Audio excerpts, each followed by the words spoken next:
Magandang araw mga ka-PH! Welcome sa PH Reaction. Dito natin sabay-sabay tatalakayin at bibigyan reaction na mga mainit na balita at issue sa ating bansa. Kung gusto mo ng totoo at diretsong reaction, nasa tamang channel ka. Huwag kang malimutang mag-subscribe, i-like ang video na to at mag-iwan ng comment sa iyo ba para marinig din ang inyong mga reaction. Simulan na natin to.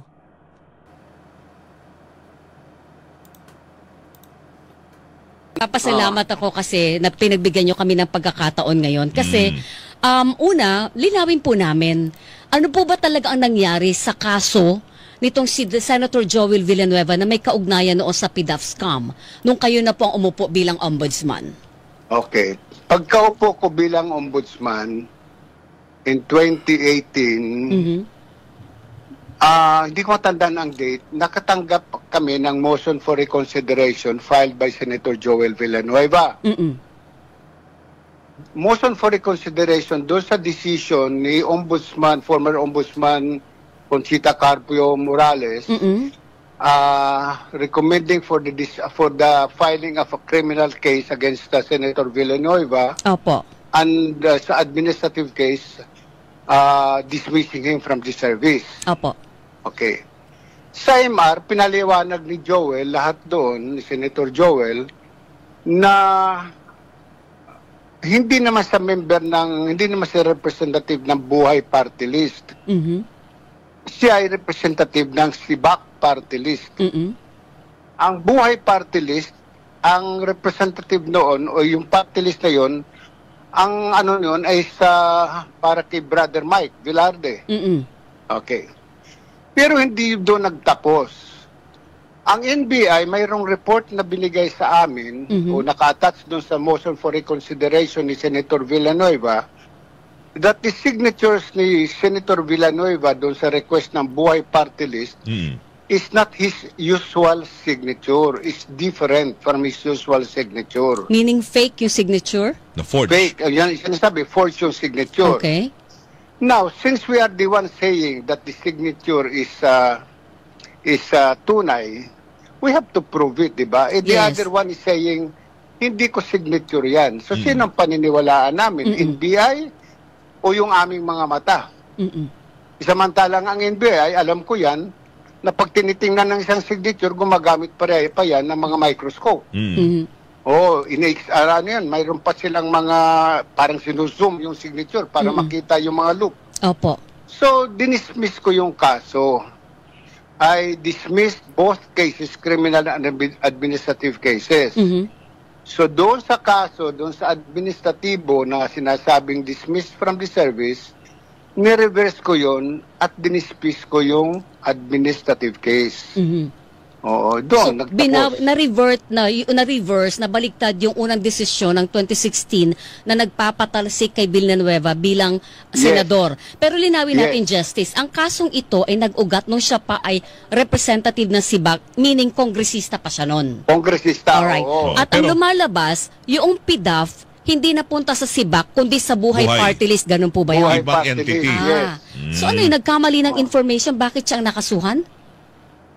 Kasi ang ginamit na pangalan doon sa request ng Buhay Party List, pangalan ni Senator Joel Villanueva, nung siya ay congressman pa. Opo. Tapos using for signature. Finorge yung signature at there is no evidence on record na yung pera na tanggap ng Buhay Party List ay napunta kay Senator Joel Villanueva. Alam mo kasi madaling magbintang na mayroon kang PDAF, binigyan ka ng project, na yung pera yun napunta sa'yo. Diba? Ang hirap patunayan noon. Unless there is really proof, mayroong matitrace mo sa bangko, may paper trail, yun ang mga madaling patunayan yun. Pero kung wala, edi, ba't natin ipipilit yung ating maling pananaw sa buhay? So, doon na natapos yun, Justice. Pero ang sabi ngayon, may bagong statement kasi si Ombudsman Jesus Crispin Remulla para daw pong mysterious, secret yung pagkakadismiss noong o pagkaka-reverse noong dismissal order laban kay Villanueva at yung dismissal ng kanyang kaso. Abay, hindi ko alam kung anong sikreto sa amin kasi kung titingnan, mayroon kaming tinatawag na CCMS, yung Case Management System. Pag yung kaso ay nare-release, napupasok yan sa system eh. So nandun sa system, na-dismiss ko yun, ang date is July 2019. Opo. Ayan naman ay ibinigay sa kung may complainant sa complainant, binigay kay Senator Joel, siguro may kopya nun si Senador Villanueva. So hindi ko alam bakit sasabihin na ay sikreto kong ginawa. Wala akong sikretong ginagawa sa aking trabaho. Lahat nakabuyang-yang. Opo, hindi naman ibig sabihin yon, Ombudsman, na lahat to ng desisyon kailangan nyo ilathala, kailangan nyo i-announce sa publiko. Kaya ba kayo lang sinasabi na or depende hindi, kung makuha hindi ng namin media. nalaman. Oo. Or depende. Alam mo, Weng, alam nyo naman ang hirap kung hagilapin para ma-interview, di ba? Never na nagpa-interview ako saying that I just promulgated the decision recommending for the case against Mr. Juan de la Cruz. Hindi ginawa sa buhay ko yun. Opo.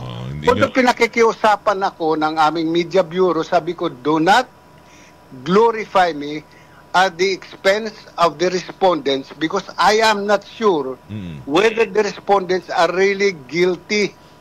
Because on our end, our determination is only to determine whether there is probable cause for purposes of filing an information in court. Pero sa husgado, ang kailangan mo is a higher degree of probable cause. Hindi Yes. Mga ka-PH, quick break lang. Kung nagugustuhan ninyo ang ating balita at reaksyon, huwag kalimutang i-like at ang video na to. Mag-subscribe sa PH Reaction at i-share para mas marami pang makaalam ng totoo at diretsong reaksyon. Siyempre, iwan din kayo ng comment sa ibaba para marinig ang boses ninyo. Proof beyond reasonable doubt. Yes. O paano hindi namin naabot yung proof beyond reasonable doubt? Di acquitted. Bakit ako magpipiesta ngayon? Pagpipiestahan ko isang tao na ito si Juan de la Cruz may kasalanan, nagnakaw. At this point, Nagmalverse ng pera. at this point, Justice, itong ganitong klase ng kaso na na-dismiss na ng Office of the Ombudsman, na-reverse yung dismissal order, tapos na ito, hindi na ito pwedeng buhayin pa. Kasi hindi naman ito umakyat sa Sandigan Bayan, hindi siya na-arraign, so walang double jeopardy kung sakali. But, pwede pa ba siyang buhayin ulit? Aywan ko kasi wala akong alam na motion for reconsideration from my denial of the MR, from my granting of the MR, noong 2019, wala na ako alam na final pa na MR. Ngayon, Pero open for pwede pa MR pa yun buhayin. at that time, di ba? Ilang 19 to 25, ilang taon na yun, di ba? Tapos na ba may May sa subscription prescripted na yan. period? Oo. Hindi ko alam kasi kung kailan nangyari ito, kasi 2016 ito final, di ba? Yes, opo. Kung 2016 final ito, hindi ko alam kung nag-prescribe na yung offense. Oo. Oo. Pero ito, Justice, may sinabi din sa discussion noon ng mga senador sa plenary, nung inisyu ang dismissal order kay Senator Villanueva, nagdebate sila eh.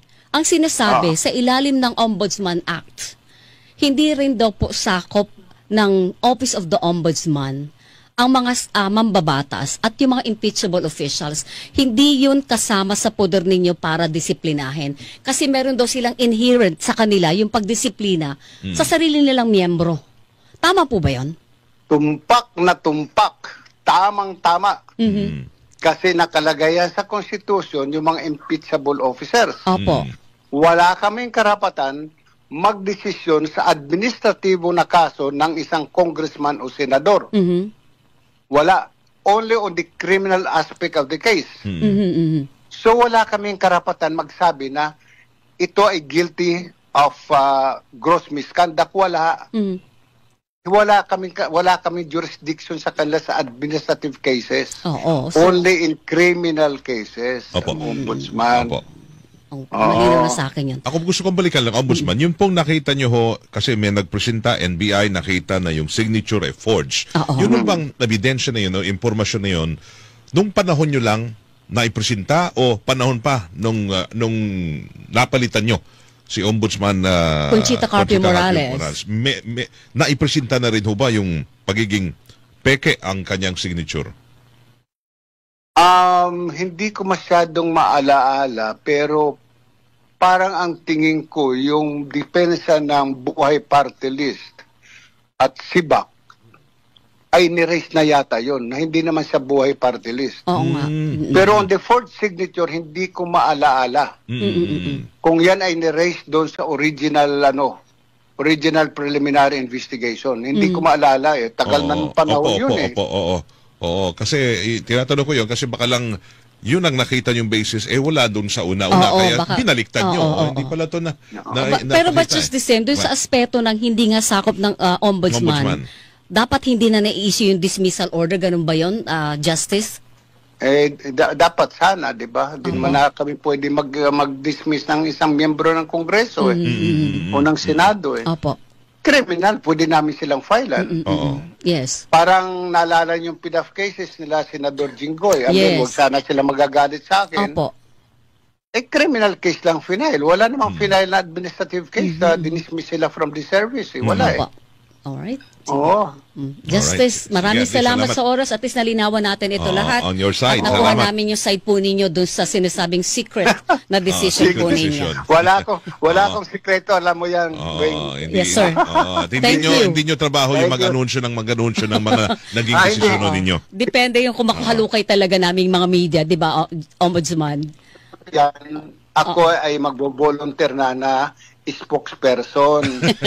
Okay. Ngayon nga, nag-aaral ako maging reporter para yun ang aking maging sideline ngayon kasi wala na akong sweldo. Aagawan mo pa kami ng trabaho. Hindi, si Alan Gatos ang aagawan ko. Okay. Justice, thank you ha. Ingat po kayo.